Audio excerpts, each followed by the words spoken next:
Hail Internet, it's Paul, it's Matt, the Dork Lords. Today, we're talking about the Fantastic Four, First Steps.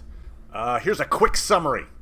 On Earth 828, as the film opens, the Fantastic Four have been celebrity protectors of the Earth for a few years. Sue Storm discovers she's pregnant, and everyone's excited, though there are concerns that the child might be affected by the cosmic radiation that changed Reed and Sue. Silver Surfer, Herald of Galactus, arrives, saying, "Get ready, Galactus is coming to destroy this planet." Our heroes journey to space to meet with Galactus, who takes an interest in Sue's unborn child, saying he'll spare the Earth if they give up their kid. That's not an option, so our heroes work up a plan B that, despite a few setbacks, succeeds in teleporting Galactus into the deep reaches of space, thus saving the Earth. Our mid-credit scene jumps forward 4 years. Sue enters 4-year-old Franklin's room to find him touching the face of Dr. Doom, who surreptitiously teleported in. We don't see the result of that scene. And there's an end credit Fantastic Four cartoon show intro. All that said, Paul. Yes. What'd you think of Fantastic Four First Steps? So I enjoyed it. I liked it. Cool. Even though I think there's room for improvement, and you really felt like we're really focused on what it what it meant to make that work, which is like, hey, we're a family. We do this stuff together as a family. We're just, family, like the Incredibles, we're a family. And, Sue, in her big speech to the world, basically made the world into a family as well, which was like, Sure. Okay, now, Sure. Okay, all right, Sure. Extend the metaphor, It's everyone. I didn't quite put that together that way. I mean, I did think she was trying to, reach out to people, but you're right. Yeah, she was saying we're all a family, which is, I mean, because for me, I was like, I'd make the point like, look, if it was your kid, trust me, we would still say no. If it was any of your kids, we'd also be against it. Right, great, yeah, that would be a good argument to propose. We are actually champions of the, well, if it's not my kid camp. So actually, we can't really say that. If it was one of your kids, yes, obviously, we would forcefully take that child and give it to Galactus to spare the Earth. But in this case, it's ours. Yeah. So get off our back. And of course, the sad thing is, if it was any of their other kids, he'd be like, "What? Like this other family is willing to give up their kid." Like a scene from the Holy Grail, where it's like, "This child is special." No, I'm not. Shut up. You're special. Well, I suppose that also echoes to Infinity War, where it was like, "Hey, we're protecting Vision because Vision had one of the stones," and they're like, "We're not letting one. This is an entity we're going to war to protect, and not just going to give him up for the sake of some kind of peace." Similar vibe in that way. Anyways, but I liked it, even though they mentioned a bunch of other villains, and you kind of saw in the montages they had. They did a montage. You're right. To keep it shorter, they deleted a bunch of scenes, especially surrounding John Malkovich. So it's almost just like, all that stuff hand wave until Galactus comes along. That's right. Blah, blah, blah, Mole Man. Oh, no. Okay, Mole Man. Yeah. Yeah. So even though that was the case, I did enjoy it. I was a little concerned because Pedro Pascal was not, my imaginings, in my sort of conception of what Reed Richards was. But it worked for me. I got the whole I'm too smart for my own good vibes there. Yep. So that was good, and I warmed up to, I was not certain about Vanessa Kirby or I knew that Yvonne Moss Bachrach and this Joseph Quinn, that may be the guy who I've seen interviews with him. I like him better with his natural accent. And I like him as Johnny. It's like they made such a point of having him not be this sort of mindless cad that Chris Evans had portrayed. Yeah, true. That true. it was like hard to see him have other characteristics. I would have liked him to be a little stronger, or at least get a stronger sense of who he was. Okay, well, they gave him that plot line with the Silver Surfer where... Yeah, it was good that he had something to do, and he was able to He contribute something. That was basically, good. like, learned the language. That's a pretty tall order. So, we have a smarter Johnny than maybe in other iterations. Although, he just built up a couple of phrases that he could say. He probably created an algorithm that could do it. But, yeah. Right, he used Reed's algorithm. Oh, yeah. Made that app. You talked about Reed and Pedro Pascal kind of exemplifying that idea of like too smart for his own good. I did like there was a line that Reed is saying to the little infant Franklin, because he's been testing the hell out of Franklin. He's obviously worried as a parent. Oh, what is there something that I have given to this child that's going to be bad for the kid? Sure. And so there's this moment where he says, "I don't want you to be like me. There's something wrong with me. Always has been. The more I look at you, the less I know. The less I know, the more scared I am. So you know what? I'm not going to look anymore. I'm just going to let you tell me who you are." And I like that. That was a nice realization moment of like, this is how I deal with problems. You're not a problem. Yeah. So I'm not going to do this anymore. So that was good. I like that. Yeah. The writing in general was pretty damn strong, I would say. I agree. I think the writing was good. It's funny though. In my head, it's still sticking. Mark Bernard's feeling he would have liked if Reed actually was more, no, this is my plan. My plan is to, use the baby. Well, and they didn't do that, but they did have Sue say, "Yeah, you were thinking about it. You're thinking about it." And he has to think about it, Yep. And so he would have liked that. And, I just, it's like, okay, yeah, that would have been something different. But, as I said, it's not good for anybody. He's like, it's like, yeah, you might feel like, oh, we're suckers because we stood up for our values and all that, and so you're having faith that humanity can come up with a solution in total, rather than just say, no, here you go, here's the baby, anything else, and hopefully it ends there, right? Right. Follow-up questions. It's like, okay, the whole idea from the comics where it's like, yeah, I eat planets until I get to this one where somebody on the planet says, hey, use me to find other planets to spare this one. I'll find other planets for you to eat. And he's like, okay. What?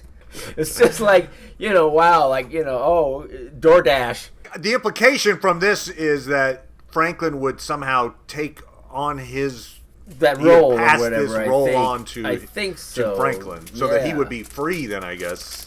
Right, and that's not even something they considered. Like, is there a way that we could strip him of this need to, for hunger?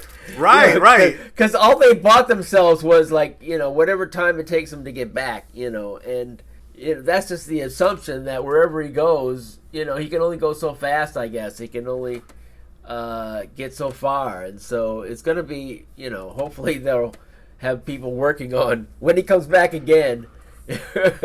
And provided that the Earth doesn't fall into the sun, I guess. I might have followed up with saying, okay, you need the kid's power to remove yourself of this addiction to planets or whatever you've got. Yeah. Is it possible that the kid could provide a solution if we just let him like grow up? So that, give him 20 years. Could he come up with a plan by which, or do you actually need to like eat the kid? I was a little. It sounded like it was like, if I eat the kid, I'm fine, or the kid will replace me somehow. But like, okay, anyway, so that was a little confusing, but it was kind of like, hey, giant problems coming. You would have been like, problem. So tell me, what would happen if we gave you this kid? Exactly. I'm not ruling it out yet. I'm just saying. We kind of wanted him to go to college. Do you think he can go to college? Let me just put it this way: if your response to me is about to be, "I want to eat the kid," all right, then no. But if you're like, "Hey, I'd love to have him come study at my university for a while. Maybe, we get him a nice dorm room. Okay. First of all, you got this cool, like, 1960s retro futuristic aesthetic. Works really well. Kind of like Jetsons, but, in a good way. Sure. But you can tell it's an alternate Earth. Well, okay, sorry. I didn't mean to poo-poo the Jetsons, but maybe better than the Jetsons even. How about that? All right. But you can tell it's an alternate Earth, not just because of the flying cars and the Fantastic Four. Yeah. It's because the entire world agrees to conserve power to save the Earth. Everyone agrees to send... Look, hey, everyone in the world... we need all this giant list of really expensive supplies literally in the next week, or the Earth's gonna be destroyed. Yeah. And they all do it, and they all jump in, and it's like, I'm not even really joking. I think that's the most unrealistic thing in the movie. Yeah. There is zero chance of that happening on this Earth. If that was like, oh God, in a month. Yeah. We're all going to be destroyed unless we all pool our resources and turn off our power. Well, it was nice knowing you, Paul. This is our last broadcast. This is never going to happen. So, yeah, good on it. Good on Earth 828. You know what? Yeah. They had a real collective vision. So they really did. They really did. I guess, they'd had years of Reed Richards come with all sorts of... great technological stuff here. They could all be like, yeah, whatever Reed says, There wasn't any, until you will give your baby up. I don't think there was any notice of public criticism about the Fantastic Four. Everybody was just a big fan, like, yay. And Sue turned the tide in literally a single speech. It was like, wow, well done. That was one of the similarities in some ways to, obviously, Superman came out a few weeks ago. Sure. There are similarities. They're both not origin stories. They both pick up with our heroes already heroes. We have in both situations, the world is used to superpowered heroes and villains. Sure. Yeah. The color schemes very brightly colored. Sure. But then you've also got this moment where in both situations, the world temporarily turns on our heroes. And you have to do that slow motion walk through the angry onlookers. Sure. But it feels like in this one, the Fantastic Four solved that problem really fast. They were just like, look, let me just speak honestly to you. We're not going to sacrifice our kid, but we're not sacrificing you. What does that mean? We don't know, but hang tight. And the world's like, all right, that's fine. All right, good. All right, we believe you. Because we're an awesome world where we all unite and work together on problems. Well done. Again, well done, 828. I have a bad feeling about 828, frankly, but hope you guys survive through all these movies. We know that at the end of Thunderbolts, their ship's coming to 616. You're like, why are they coming? Is it because they're leaving behind the dead, the dead world from 828? But another thing that I'll give this movie credit for, they pulled off an intimidating live-action Galactus. Oh yeah. It seems absurd. You see a comic book Galactus, and you're like, well, surely we're not going to do that. They did, and they did it. They did it great, and it totally works. So well played in that way as well. I don't want to just leap to the mid-credit scene, but the mid-credit scene is important for the future developments. Sure. Do we think that Sue knows Dr. Doom? I think she does, but I just want to know what your thoughts were. I mean, based on that scene, we don't know. Yeah. Okay, we know this. She had created the Future Foundation, which is kind of like a UN thing. We see the Future Foundation meeting to talk about world events. And whoever we see representing Latvia is not there. Yep. Right. But so Latveria is a member of that group. So one would think Dr. Doom is probably the representative or whatever. Anyway, just saying, I'm going to guess that through the Future Foundation, she knows him. And so it is weird they didn't just come knock on the door. They get teleported into the kids' room. But it's hard to know what to make of that scene necessarily. Yeah, I think it is. I mean, because, there's all that history in the comics that we don't know what they're choosing. Right. So, in the comics, Reed knew, Victor in college. So, and they didn't mention any battles with Doctor Doom. So, They did not. That's right. In the list of villains, he didn't come up. Yeah, good point. Right. So we don't know. We don't know. It'll be interesting to see what they decide to do. I'd be surprised if they don't. Because, I mean, who knows though? It's hard to tell what they're going to do. You're absolutely right. It's just you get more of a story with the character if he's known to somebody. Yep. So rather than having to be a complete stranger to them, I'd be surprised if Reed doesn't already have a sense of him. One possibility is that it's a Doctor Doom from a different reality. I don't think that's true though. I think that's No, I think he wouldn't bother we to saw say here's Latveria, and then here's exactly. a Doom from Here's a different Latveria. Yeah. That wouldn't make sense. It's too much work to do just to have him show up. Like, okay, it's just Occam's razor. Great, there he is. Yeah. Also, but a lot of people were, before I saw this scene, I had seen some people talking about it, that it was like, oh well, perhaps Dr. Doom is kidnapping Franklin because of all the power he's got. Whatever his purposes are, he's come to kidnap the kid. Seeing the scene, I don't get that out of that scene at all. Why not? I mean, he's taking his mask off, and Franklin's touching his face. Yeah. Like, if you were just going to grab the kid, you would just grab the kid. You wouldn't, hey, how you doing? I'll stand knowing that at any moment, Sue or whoever's going to come back in this room. It seemed like there wasn't enough urgency if it was a kidnapping mission. Yeah, I don't know. I mean, to me, whatever would provide the best scene. So what's the most drama? Is the most drama the thing that makes it most effective, or the thing that provides the most drama, which is he's there for a while and he's going to do something bad, but not immediately? I get it. Yes, could he? Is he smart enough to try to anticipate how they might keep him from doing something? But he wants some drama in the moment, and so therefore he plays with the child, and then decides to talk a few words with the mother and whoever else might want to come along, and still get the baby away. No, Paul, that's impossible. I'm just thinking that perhaps the reason he's so comfortable there in that room and having to take the mask off and all that stuff is that he's not there for ill intent. He knows Reed, Sue. But he's very interested in the child, and so he's come more to say, "Hey, I've got an idea for how Franklin could help us out with a big problem," instead of, "I'm taking the kid away." That's all.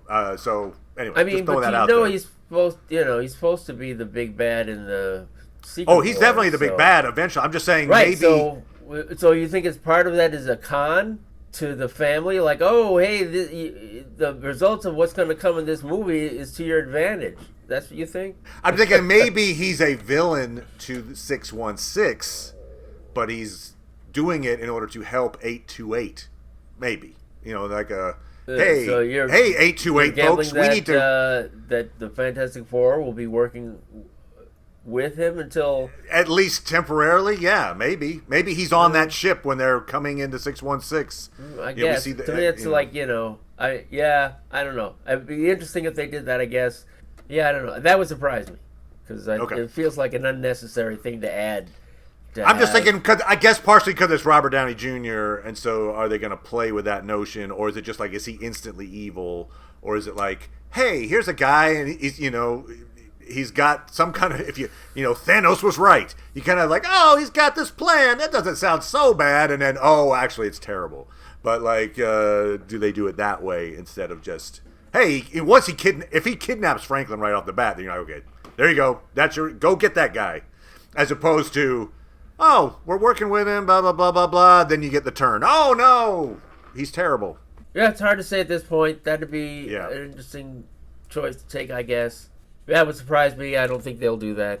Movie-wise, the way it's like that, we're not going to get another MCU movie for a year.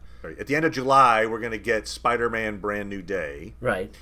And then in December or so, and this is if it doesn't change, so those things can be backed up even farther, but at the moment, December 2026, Avengers Doomsday. I did see a report, it was somebody had noticed some of the footage from Spider-Man Brand New Day, and some of the props and set pieces, and had surmised, perhaps wrongfully so, but whatever, surmised that Spider-Man seems to be taking place before the Fantastic Four ship arrives at the end of Thunderbolts. So maybe more contemporaneous with Thunderbolts. So in other words, if we're going to get any connection to the Fantastic Four in the Spider-Man movie, it's going to be like an end credit or mid credit. Apparently. That's interesting. Now, again, that's true. Yeah. Right. If that's true, we won't get a clue about this until literally a year and a half from now. Interesting. So. Actually, here's another big plot point that's left, which I assume would be covered maybe in Avengers Doomsday. This plan, Reed's plan was to separate Galactus from his ship. Yes. And then teleport him away, which means Reed now has access to Galactus's ship. One would think, right? It's like hovering in orbit. Thank you. Yeah. All the tech that provides, I would think you like for somebody like Reed, like that. Sure. Okay, bonanza.